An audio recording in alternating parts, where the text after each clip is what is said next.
જય શ્રી કૃષ્ણ, જય શ્રી વલ્લભ. આજના રાધે કૃષ્ણ સત્સંગમાં છુપાછુપીનો ખેલ પ્રભુ સાથે રાધાજી કેવી રીતે રમ્યા હતા તેનો પ્રસંગ જોઈશું. પણ તે પહેલાં આપ રાધે કૃષ્ણ સત્સંગમાં જોડાવા માંગતા હોય તો લાઈક કરજો, શેર કરજો અને સબસ્ક્રાઈબ કરજો, જેથી કરીને આવતા તમામ પ્રસંગો આપણા સુધી પહોંચી શકે. એક વખત રાસ ચોતરા ઉપર સ્વામીજી અને ઠાકોરજી બંને મળ્યા. શ્રી ઠાકોરજી એમના હજારો સખાઓની સાથે આવ્યા હતા અને સ્વામીજી હજારો સખીઓની સાથે આવ્યા હતા.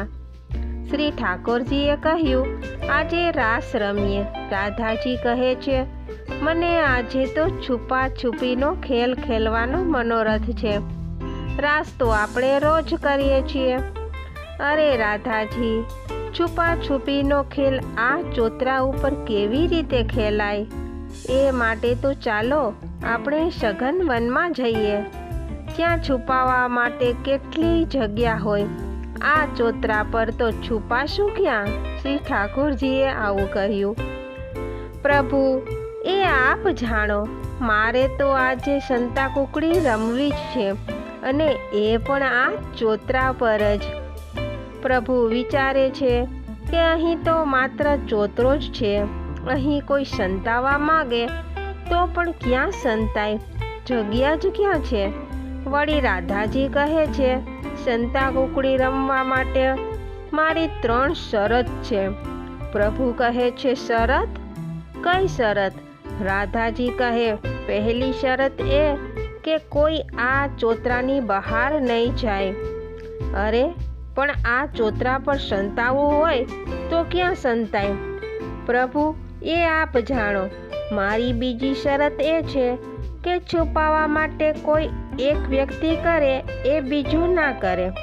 ત્રીજી શરત એ કે એક જ વારમાં શોધી કાઢવાનું રહેશે કે કોણ ક્યાં છુપાયું છે. હવે પ્રભુ, પહેલો વારો આપનો. અરે પણ છુપાવવું તો ક્યાં છુપાવવું? પ્રભુ, એ આપ જ જાણો. ઠાકોરજી કહે છે, રાધાજી, તમે અને બધી સખીઓ 1 મિનિટ માટે આંખો બંધ કરી દો. ઠાકોરજીએ પોતાના હજારો સખા હતા તેણે પોતાનું સ્વરૂપ બનાવી દીધું. એક સરખા વસ્ત્ર, એક સરખા મુગટ, બંશી આબેહૂબ પોતાના જેવું જ સ્વરૂપ. જોતા જ બધા ચક્કર ખાઈ જાય. સખીઓ કહે છે, અરે રાધા રાણી, એક શ્યામ સુંદરને આપ પૂરા ઓળખી નથી શક્યા તો આ પૂરી સેનામાંથી કેમ ઓળખશો? એમ કરો, હાર માની લો.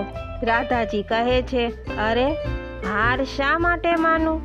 હું હમણાં શ્યામ સુંદરને ઓળખી કાઢીશ. પણ રાધાજી, આપણે શરત રાખી છે કે એક જ વખતમાં શોધી લાવવાની. નહીં શોધી શકો તો મુશ્કેલી થશે. તમે ચિંતા ના કરો. રાધાજીએ જેટલા પ્રભુના સ્વરૂપો હતા એ બધાને કહી દીધું. આપ બધા એક જ લાઈનમાં ઊભા રહી જાઓ. રાધાજી પહેલા સ્વરૂપની પાસે આવ્યા. કહે છે, જરા હસો તો. બીજા સ્વરૂપની પાસે ગયા. એમણે પણ એમ જ કહ્યું. ત્રીજા, ચોથા, એમ 11મા સ્વરૂપ પાસે ગયા અને કહે, જરા હસો તો. અને પ્રભુ હસ્યા. રાધાજી કહે, પ્રભુ બહાર આવી જાઓ, આપ પકડાઈ ગયા છો. પ્રભુ તો દંગ થઈ ગયા. બધા સખા પણ દંગ થઈ ગયા. પ્રભુ પૂછે છે કે હજારો સ્વરૂપમાં મને કેવી રીતે ઓળખ્યો? રાધાજી કહે છે, પ્રભુ, આપનું સ્વરૂપ સૌ કોઈ ધરી શકે છે, પણ આપની હાસ્ય, આપનું મુસ્કાન કોઈ ધારણ કરી જ ના શકે. હવે વારો રાધાજીનો આવ્યો. સખીઓ કહે છે, રાધાજી, આપે તો પોતાના જ પગમાં કુહાડી મારી છે. છુપાવવા માટે કેવી આકરી શરતો રાખી છે.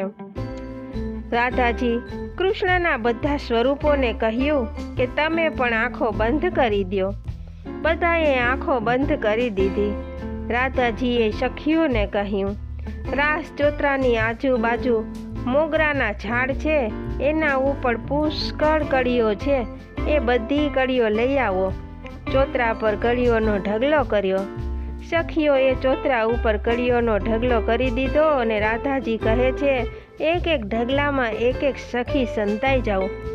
બધી સખીઓ સંતાઈ ગઈ. પ્રભુએ નેત્ર ખોલ્યા તો ચોંકી ગયા.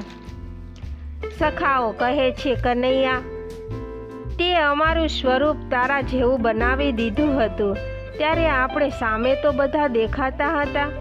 અહીં તો આખા ચોતરા ઉપર કળીઓના ઢગલા જ છે, કોઈ દેખાતું નથી. તો ઓળખીશું કેવી રીતે? અને પહેલી વારમાં જો ઓળખી નહીં શકીએ તો આપણી તો બેઇજ્જતી થશે.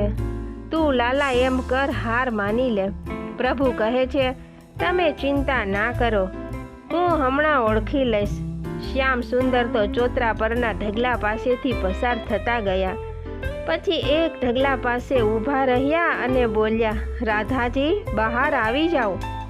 એ જ ઢગલામાંથી રાધાજી બહાર આવ્યા. રાધાજી બહાર પધાર્યા અને બધા દંગ થઈ ગયા.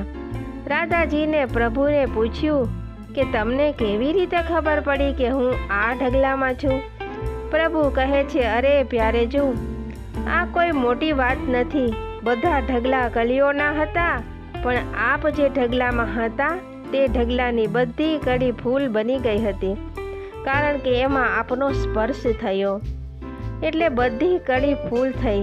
તો મને સમજાઈ ગયું કે પ્યારેજુ આ ઢગલામાં જ છે. આ રીતે રાધાજી અને પ્રભુએ છુપાછુપીના ખેલનો મનોરથ કર્યો હતો. તો આ સાથે જ આપણે આજના રાધે કૃષ્ણ સત્સંગને અહીં વિરામ આપીએ. ફરીથી મળીશું નવા પ્રસંગો સાથે. જય શ્રી કૃષ્ણ, જય શ્રી વલ્લભ.